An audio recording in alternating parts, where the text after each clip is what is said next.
Hello, let's have a quick lesson about playing the 12-bar blues. Now we're going to look at the simplest kind of 12-bar blues progression, which is the 1-4-5 blues.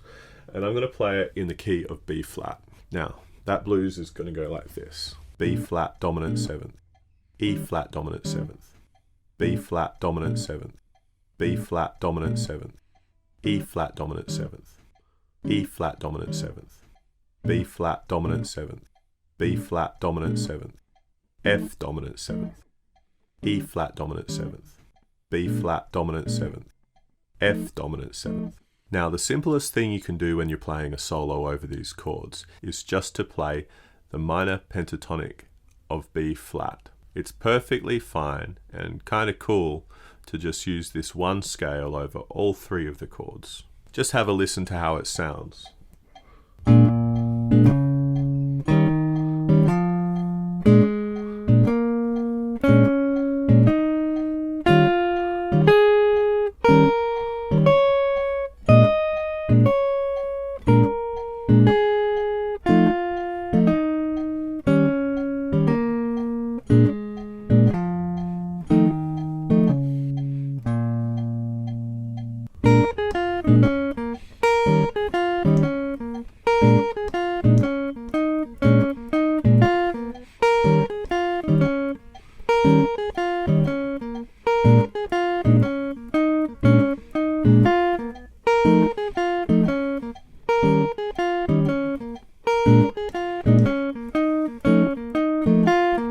You see how if you play the same phrase that's 4 bars long, you play it 3 times, and that's taken you all the way through the 12-bar blues.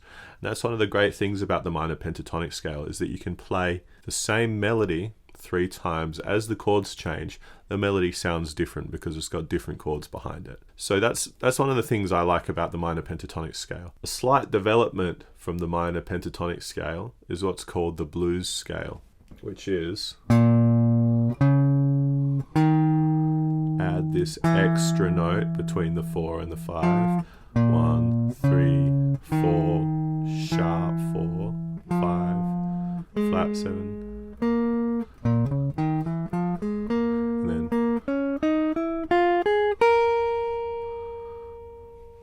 now that extra note, which is called the sharp 4 or the flat 5, that extra note is really just a passing note between the 4 and the 5. So if you can approach the 4 by coming down from the sharp 4.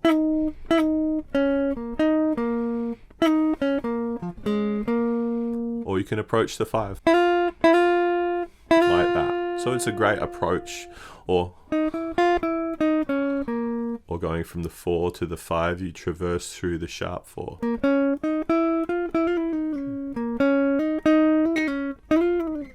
You see, you can play around with it.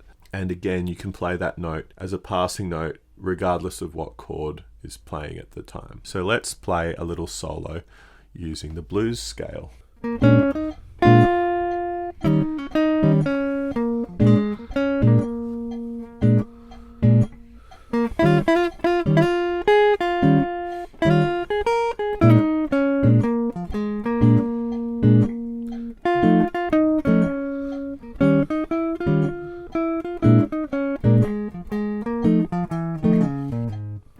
See how there's just an extra little bluesy color that you've added by putting that note in.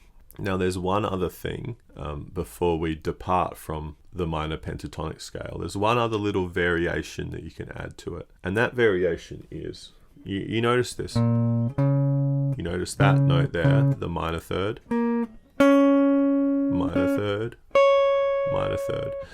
Over the 1 chord, over the B flat dominant 7th chord,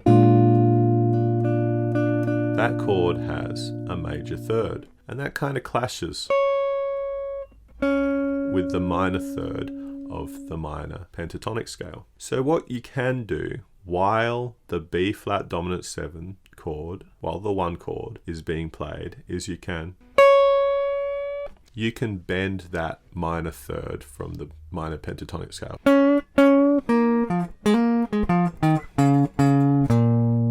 When you bend that minor third up, you're spelling out the major third from the one chord.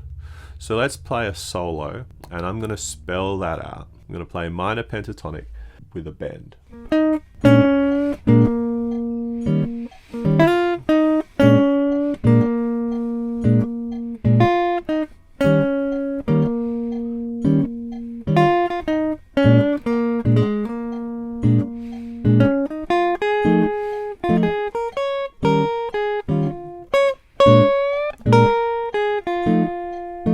You noticed how when the 4 chord was playing, I didn't bend up to that major third. What we're actually doing is we're outlining a note that's in a particular chord while that chord's playing, and not while there's a different chord playing. So you're already starting to spell out the chord changes when you do that. So the next little step that you can do to spell out the chord changes is to recognize the 3rd and the 7th of each dominant 7th chord.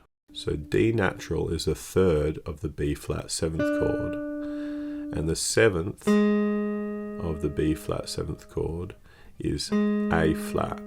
The 3rd and 7th have special importance over dominant 7th chords, especially when you're playing blues or jazz. And then when you get to the E flat dominant 7th chord,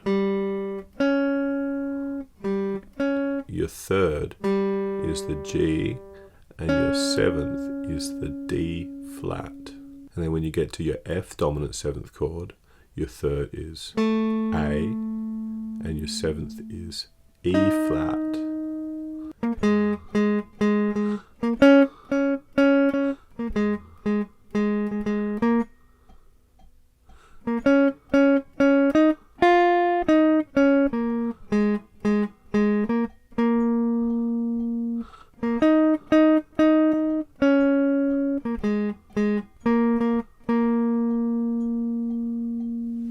I was staying in the minor pentatonic scale, and I was targeting the 7th of the B flat dominant 7th chord, the 7th of the E flat dominant 7th chord, and the 7th of the F dominant 7th chord. So the 7ths of all 3 of those chords are in the B minor pentatonic scale, and the 3rds of all 3 of those chords are outside. So if I'm going to target the 3rds of those chords as we play the solo, then that's going to require me to move outside of the minor pentatonic scale.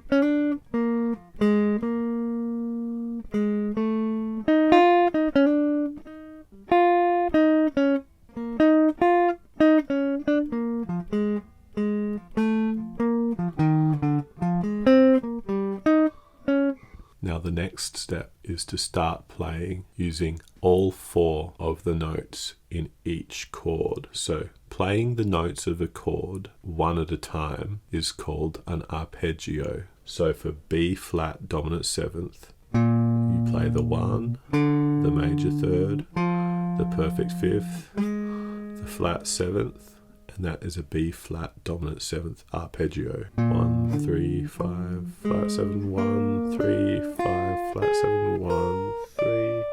And then you do the same thing for E flat dominant 7th. But I'll start on the 5, and the flat 7, then the 1, 3, 5, flat 7, 1, 3, 5, flat 7, 1.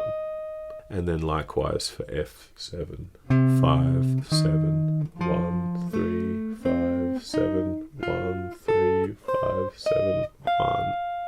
So if I was going to play all of the notes in the arpeggios for all 3 of those chords, well, there are gaps in between those notes in the arpeggios. And so it's important to have some options for notes that you can play in between those arpeggio notes, so you can tie them together.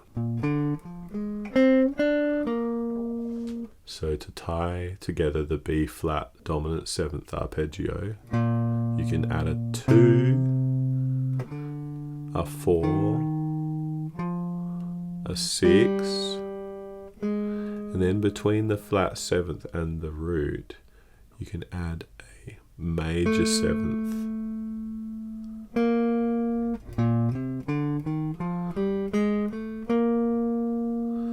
Then you get a thing called a bebop scale.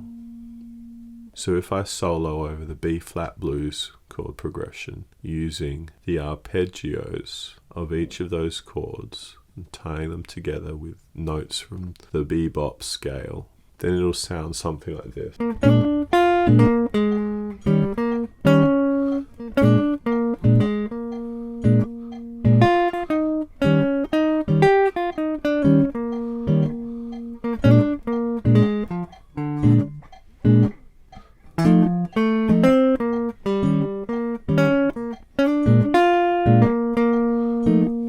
See, now it's spelling out the chord changes a fair bit, but it doesn't have that same bluesy sound that you get with the minor pentatonic. So, you can get really creative in combining arpeggios with the minor pentatonic sound. The minor pentatonic sound is sort of a clash that's characteristic of the blues, and the arpeggios is sort of playing along with the chords. Finally, there's a thing called the chord scale approach, which is when each chord has an associated scale that fits with it. So for example, B flat dominant 7th chord is associated with B flat Mixolydian scale. The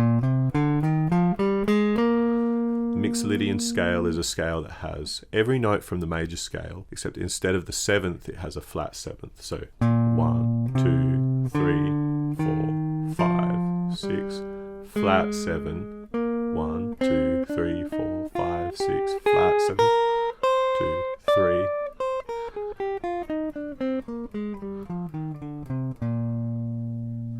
So you play B flat Mixolydian on the B flat dominant 7th chord, E flat Mixolydian on the E flat dominant 7th chord, and F Mixolydian on the F dominant 7th chord.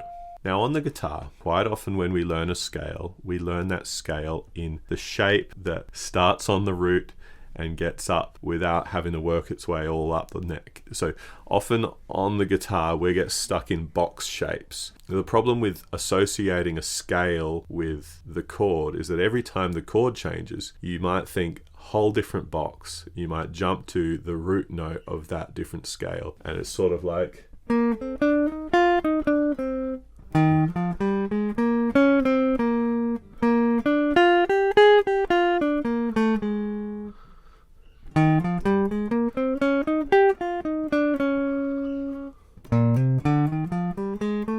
You see, I'm jumping to the 1 every time the chord changes. So it can get really disjointed. So when you associate a scale with each chord, you want to be able to connect the scales up.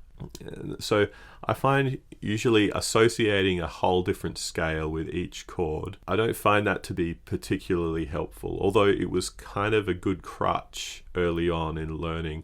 The other thing that it doesn't do, if you don't understand the arpeggios and the thirds and sevenths and the blues scale and minor pentatonic scale, if you don't already understand that before you try this chord scale approach, the chord scale approach doesn't give you a lot of information over which notes to play, what they sound like, the stylistic implications of playing particular notes. So I don't really like to use it that much. I'd much rather target the thirds and sevenths and the arpeggios, and even revert to the minor pentatonic scale when I'm playing the blues. Now, I've given you a lot of information in this lesson. I hope it's not too much. Don't expect that you can immediately start playing the blues, but what you can do is you can look up backing tracks on YouTube or anywhere else, and you can find blues in the key that you want to play it and the tempo that you want to play, and you can practice along with the backing track. So you can practice along with this backing track, which I'm about to play just after this video. That's in the key of B flat major,